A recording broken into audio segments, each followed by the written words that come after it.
Fourth ലെക്ചറാണ് നമ്മൾ discuss ചെയ്യുന്നത്. അപ്പോൾ ഈ വീഡിയോയിൽ നമ്മൾ analysis of a singly reinforced beam. Okay, അപ്പോൾ കഴിഞ്ഞ വീഡിയോയിൽ നമ്മൾ മൊമെൻ്റ് ഓഫ് റെസിസ്റ്റൻസ് കണ്ടുപിടിക്കുന്ന ഇക്വേഷൻസ് ഒക്കെയാണ് പഠിച്ചത്. അതുപോലെ എക്സ് യു കണ്ടുപിടിക്കുന്ന ഇക്വേഷനും പഠിച്ചു. ഈ ഒരു വീഡിയോയിൽ നമ്മൾ ആദ്യം അനാലിസിസ് പ്രോബ്ലം ചെയ്യുന്നതിൻ്റെ സ്റ്റെപ്പ് എന്താണെന്ന് പറയുന്നു. അത് കഴിഞ്ഞാൽ നമ്മൾ ഒരു ന്യൂമറിക്കൽ എക്സാമ്പിൾ, അനാലിസിസിൻ്റെ ഒരു ന്യൂമറിക്കൽ എക്സാമ്പിളും സോൾവ് ചെയ്യുന്നുണ്ട്. ഓക്കെ, അപ്പോൾ നമുക്ക് സ്റ്റാർട്ട് ചെയ്യാം. ആദ്യം procedure for finding moment of resistance of A section. അപ്പോൾ നമുക്കൊരു ക്വസ്റ്റ്യൻ തന്നിട്ടുണ്ട്, ഒരു ബീം തന്നിട്ടുണ്ട്, ബീമിൻ്റെ ഡിയും ബിയും AST ഒക്കെ തന്നിട്ടുണ്ടാവും. അങ്ങനെയാണെങ്കിൽ അതിൻ്റെ മൊമെൻറ്റ് ഓഫ് റെസിസ്റ്റൻസ് കണ്ടുപിടിക്കുന്നത് എങ്ങനെ, ഒരു പ്രൊസീജിയറാണ് നമ്മളിവിടെ പറയുന്നത്. അപ്പോൾ ഇതിനു വേണ്ടി നമ്മൾ യൂസ് ചെയ്യേണ്ടത് IS 456 page number 96 Annex G. Okay, അപ്പോൾ ഈ ഒരു പേജാണ് നമ്മൾ കോഡ് ബുക്കിൽ യൂസ് ചെയ്യേണ്ടത്. ഇതാ ഈ ഒരു പേജാണ് Annex G. കാരണം അതിൻ്റെ അകത്ത് നമുക്ക് ഇതാ ഈ ഒരു ഇക്വേഷനുമാണ് നമുക്ക് ഈ പ്രോബ്ലത്തിനൊക്കെ ആവശ്യമായിട്ടുള്ളത്.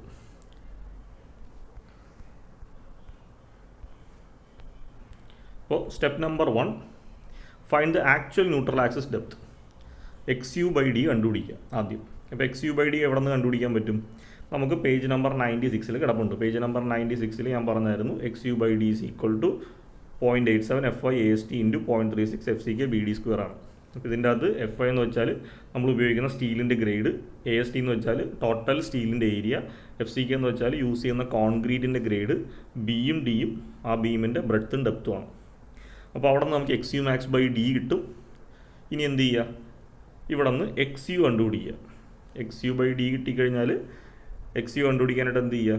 ഈ D എടുത്ത് ക്രോസ് മൾട്ടിപ്ലൈ ചെയ്താൽ നമുക്ക് XUവിൻ്റെ വാല്യൂ കിട്ടും. ഓക്കെ, അടുത്ത് എന്ത് ചെയ്യുക? XUmax/D എന്നതിൻ്റെ വാല്യൂ കണ്ടുപിടിക്കുക. XUmax/Dയുടെ വാല്യൂ അവിടെ നിന്ന് കിട്ടും. XUmax/Dയുടെ വാല്യൂ IS 456 പേജ് നമ്പർ 70 കിടപ്പുണ്ട്. ഗ്രേഡ് ഓഫ് സ്റ്റീൽ 250 ആണെങ്കിൽ XUmax/Dയുടെ വാല്യൂ 0.53 ആയിരിക്കും. ഗ്രേഡ് ഓഫ് സ്റ്റീൽ 415 ആണെങ്കിൽ XUmax/Dയുടെ വാല്യൂ 0.48 ആയിരിക്കും. ഗ്രേഡ് ഓഫ് സ്റ്റീൽ 500 ആണെങ്കിൽ XUmax/Dയുടെ വാല്യൂ 0.46 ആയിരിക്കും. ഈ 3 കേസിൽ ഏതെങ്കിലും ഒരെണ്ണമായിരിക്കും ചോദിക്കുന്നത്. ഓക്കെ, അപ്പോൾ ഇവിടെ നിന്ന് നമുക്ക് XUmax/D കണ്ടുപിടിക്കാൻ പറ്റും. ഓക്കെ, അപ്പോൾ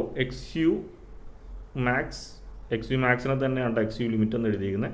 XUmax/D കണ്ടുപിടിച്ചു. സപ്പോസ് അതിൻ്റെ വാല്യൂ 0.48 ആണെങ്കിൽ അവിടെ നിന്ന് XUmax കിട്ടാൻ വേണ്ടി എന്ത് ചെയ്യണം? 0.48 ഇൻറ്റു ഈ D എടുത്ത് ക്രോസ് മൾട്ടിപ്ലൈ ചെയ്യാം. അപ്പോൾ XUmax ഇവിടെ നിന്നും കിട്ടി, XU നമുക്ക് ഈ ഇക്വേഷനിൽ നിന്നും കിട്ടി. അപ്പോൾ XUmaxും കിട്ടിക്കഴിഞ്ഞാൽ അടുത്ത് എന്ത് ചെയ്യണം? നമ്മുടെ കണ്ടീഷൻസ് ചെക്ക് ചെയ്യണം. അപ്പോൾ step number 2, first case XU less than XUmax ആണെങ്കിൽ അത് അണ്ടർ റീഇൻഫോഴ്സ്ഡ് ആണ്. അപ്പോൾ XU ലെസ് ദാൻ XUmax ആണെങ്കിൽ അണ്ടർ റീഇൻഫോഴ്സ്ഡ് ആണ്. അണ്ടർ റീഇൻഫോഴ്സ്ഡ് സെക്ഷൻ ഈ ഇക്വേഷൻ വെച്ചിട്ടാണ് മൊമെൻറ്റ് കണ്ടുപിടിക്കേണ്ടത്. ഇനി അടുത്തത് XU is equal to XU limit അല്ലെങ്കിൽ XU is equal to XUmax എന്നാണ് കിട്ടുന്നതെങ്കിൽ അത് ബാലൻസ്ഡ് സെക്ഷൻ ആണ്. ബാലൻസ്ഡ് സെക്ഷൻ ആണെങ്കിൽ അതിൻ്റെ മൊമെൻറ്റ് ഓഫ് റെസിസ്റ്റൻസ് കണ്ടുപിടിക്കാനുള്ള equation MU limit is equal to 0.36 FCK into XUmax/D into 1 minus 0.42 XUmax/D into FCK BD².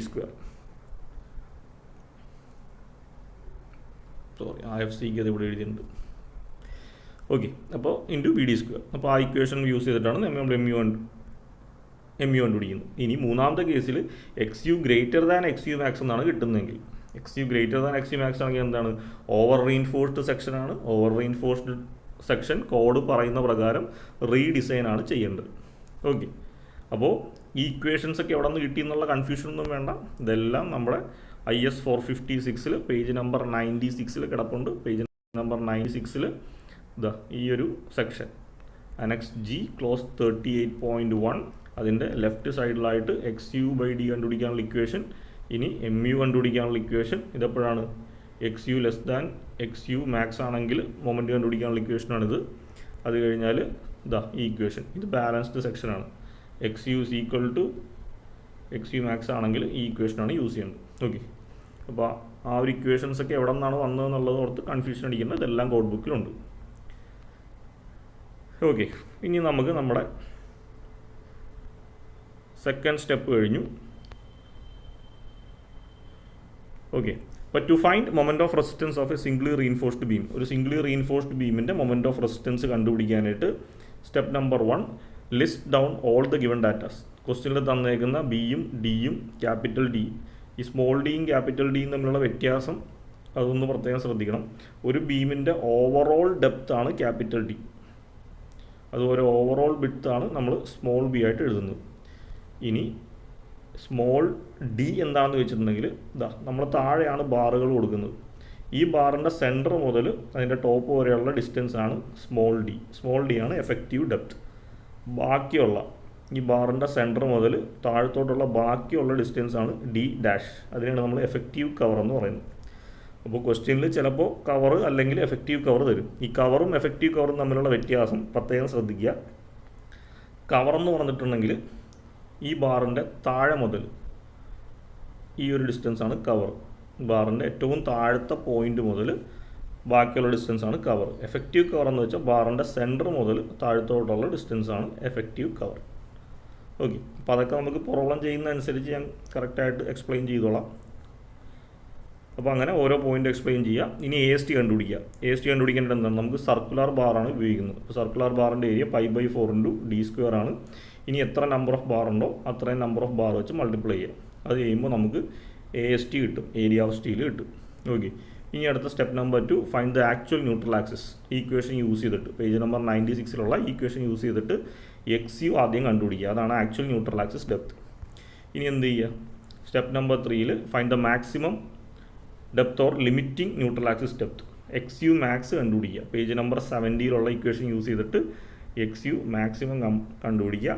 ഇനി XU മാക്സും തമ്മിൽ കമ്പയർ ചെയ്യുക. എന്നിട്ട് ടൈപ്പ് ഓഫ് സെക്ഷൻ ബാലൻസ്ഡ് ആണോ, അണ്ടർ റീഇൻഫോഴ്സ്ഡ് ആണോ, ഓവർ റീഇൻഫോഴ്സ്ഡ് ആണോ എന്നുള്ളത് കണ്ടുപിടിക്കുക. ഇനി എന്ത് ചെയ്യുക? Step number 4 find the moment of resistance MU. Moment of resistance ആണ് MU, അത് കണ്ടുപിടിക്കുക. ഓക്കെ, അപ്പോൾ അത് കണ്ടുപിടിക്കാനായിട്ട് നമുക്ക് ആ ഇക്വേഷൻസ് നമ്മൾ ഓൾറെഡി പറഞ്ഞായിരുന്നു. ഇനി നമുക്ക് നമ്മുടെ ഫസ്റ്റ് പ്രോബ്ലത്തിലേക്ക് പോവാം. Rectangular beam 250 mm wide and 350 mm overall depth has an effective cover of 40 mm. Find the moment of resistance of the beam if 3 bars of 12 mm diameter is provided. Use M20 grade concrete and Fe415 grade steel. Okay, അപ്പോൾ ആദ്യം തന്നെ തന്നേക്കുന്ന ഡീറ്റെയിൽസൊക്കെ ഒന്നൊന്നായിട്ട് list out ചെയ്യുക. അപ്പോൾ list out ചെയ്യുന്നതിന് മുമ്പ് നമുക്ക് ആ ഫിഗർ ഒന്ന് വരയ്ക്കാം. അപ്പോൾ നമ്മളോട് പറഞ്ഞേക്കുന്നത് ഒരു റെക്റ്റാങ്കുലർ ബീമാണ്. റെക്റ്റാങ്കുലർ ബീമിൻ്റെ മൊത്തത്തിലുള്ള സൈസ് ഡെപ്ത് 350ഉം ബ്രെഡ്ത്ത് 250ഉം ആണ്. ഓക്കെ, ഇനി ക്വസ്റ്റ്യനിൽ അതിൻ്റെ എഫക്റ്റീവ് കവറാണ് തന്നേക്കുന്നത്. എന്താണ് എഫക്റ്റീവ് കവർ? ബാറിൻ്റെ സെൻറ്റർ മുതൽ അതിൻ്റെ താഴത്തേക്കുള്ള ബാക്കി ഡിസ്റ്റൻസ് ആണ് എഫക്റ്റീവ് കവർ D ഡാഷ്. അപ്പോൾ D ഡാഷ് 40 mm ആണ്. അപ്പോൾ അങ്ങനെയാണെങ്കിൽ D കണ്ടുപിടിക്കാനുള്ള ഇക്വേഷൻ, ഈ ഒരു D കണ്ടുപിടിക്കാനുള്ള ഇക്വേഷൻ എന്താണ്? Total depth minus D dash. അപ്പോൾ ടോട്ടൽ അല്ലെങ്കിൽ overall depth minus effective cover ചെയ്താൽ നമുക്ക് ഡിയുടെ വാല്യൂ കിട്ടും. ടോട്ടൽ ഡെപ്ത് 350 ആണ്. എഫക്റ്റീവ് കവർ ക്വസ്റ്റ്യനിൽ തന്നിട്ടുണ്ട് 40 ആണ്. അത് സോൾവ് ചെയ്യുമ്പോൾ നമുക്ക് 310 എന്ന് കിട്ടും. അതാണ് നമ്മുടെ സ്മോൾ ഡി, എഫക്റ്റീവ് ഡെപ്ത്. അത് മാർക്ക് ചെയ്യുമ്പോൾ ശ്രദ്ധിക്കുക, ഏറ്റവും ടോപ്പ് മുതൽ ഈ ബാറിൻ്റെ സെൻറ്റർ വരെയുള്ള ഡിസ്റ്റൻസ് ആണ് എഫക്റ്റീവ് കവർ ഡി. ഇനി ക്വസ്റ്റ്യനിൽ 3 ബാർ എന്നാണ് പറഞ്ഞേക്കുന്നത്, അതുകൊണ്ടാണ് 3 സർക്കിൾ വരച്ചേക്കുന്നത്. 3 ബാറാണ്. ഓരോ ബാറും 12 mm ഡയമീറ്റർ ആണ്. അപ്പോൾ അതുകൊണ്ടാണ് ഈ രീതി മാർക്ക് ചെയ്തേക്കുന്നത്. 3 number of 12 mm diameter bar. ആ ഒരു റെപ്രസെൻറ്റേഷനാണ് ഞാൻ ഈ കാണിച്ചേക്കുന്നത്. ഓക്കെ, അപ്പം 3 ബാർ ഉള്ളതുകൊണ്ട് ഞാനിവിടെ 3 ഡോട്ട് വരച്ചു. അതിൻ്റെ ആ ഒരു റെപ്രസെൻറ്റേഷനാണ് ഞാനിവിടെ എഴുതിയിരിക്കുന്നത്. 3 number of 12 mm dia bars.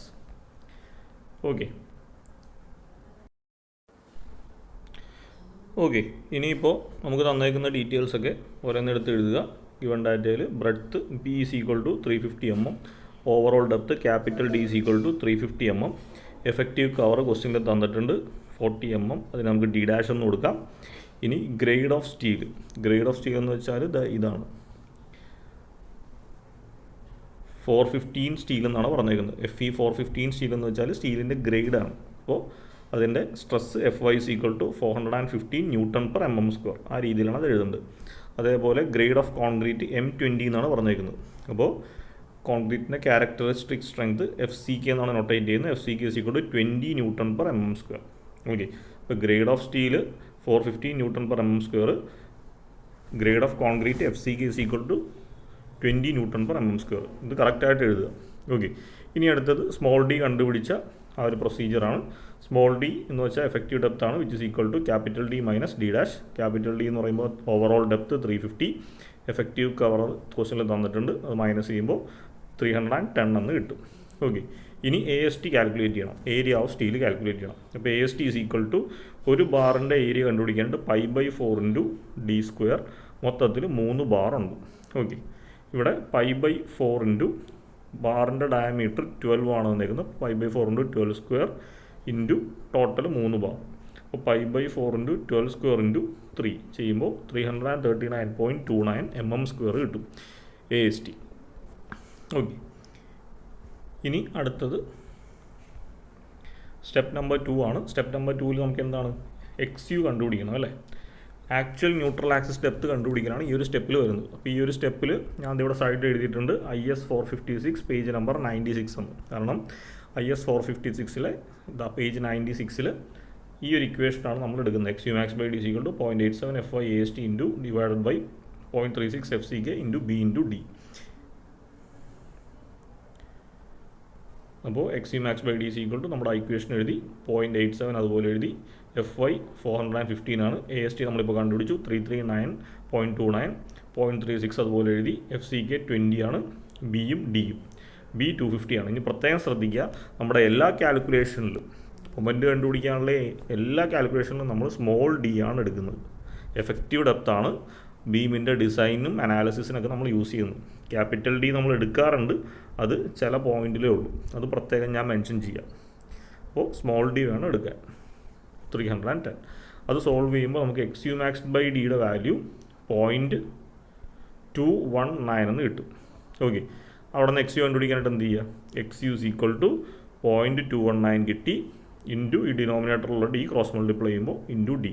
ഇവിടുത്തെ ഡി എത്രയാണ്, 310 ആണ്. മൾട്ടിപ്ലൈ ചെയ്യുമ്പോൾ നമുക്ക് 67.89 mm എന്ന് കിട്ടും.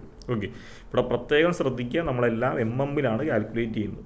കാരണം 415ൻ്റെ യൂണിറ്റ് Nm/mm² ആണ്. ഈ 20യുടെ വാല്യൂ Nm/mm² ആണ്. AST നമ്മൾ കാൽക്കുലേറ്റ് ചെയ്തത് mm²ലാണ്. അതേപോലെ എല്ലാ വാല്യൂസും നമ്മൾ സബ്സ്റ്റിറ്റ്യൂട്ട് ചെയ്യുന്നതും MM-ലും ന്യൂട്ടണിലുമാണ്. പ്രത്യേകം ശ്രദ്ധിക്കുക, നമ്മുടെ കോഡിലുള്ള എല്ലാ ഇക്വേഷനിലും നമ്മൾ ഓരോ വാല്യൂസും സബ്സ്റ്റിറ്റ്യൂട്ട് ഇതുവരെ ചെയ്യുന്നതും ഏറ്റവും എളുപ്പവും ന്യൂട്ടണിലും MM-ലും സബ്സ്റ്റിറ്റ്യൂട്ട് ചെയ്യലാണ്. അപ്പോൾ നമുക്ക് XUയുടെ വാല്യൂ 67.89 mm എന്ന് കിട്ടി.